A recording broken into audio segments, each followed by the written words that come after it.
KSO की President Paojakhup Guite Mizoram tawkhiba FIR bu Kuki Human Rights Council amadi Kuki Student Association Ccpur na akan mawongda condemn tawrakre amadi Paojakhup Guite bu phun support tawi hairi yarga na Kappada mayamba thokpa ma Leikhidre mihatpani hairiba mioi mapunsi subagi lekaidagi tanthoknaba warep nakre hauzik lingsi faida Kuki gi village volunteer gi kar ani sugaina duri extend tawkre Ccpur gi yongse Mizoram da fare hairi Bisnupur gi terama khong mapan da kar ama extend tawkre aso apandi yaukhide hairi film actor Kaiku gi wafam khara taminas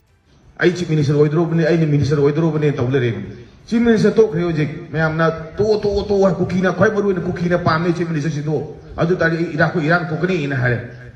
khoi ma puma committee jamam ne jo chief minister pamde mana lei scam to de sido na mayam plok amoy ne kukina pamga khoi mete pam chap chara re sido khre sido kan da ji ke dawra ai oigi munari ngai kram oidre bazar ji loi kham thingi ware pya la sele pya la kha phagadra mian pya phani more pya la pya nai sathi gre pya le ngai sa khoi hayo dam ni shanti poro na noi pya la ka kedau dige ji bone government India government parliament ni center government parliament ni na noi le ngai sa shanti mu pubiro man pura religion le nam jum da halan biro noi le ngai da to nuan biro na kai no da le mi le sinji minister phom tan le chief minister phom tan le na thola re mo yi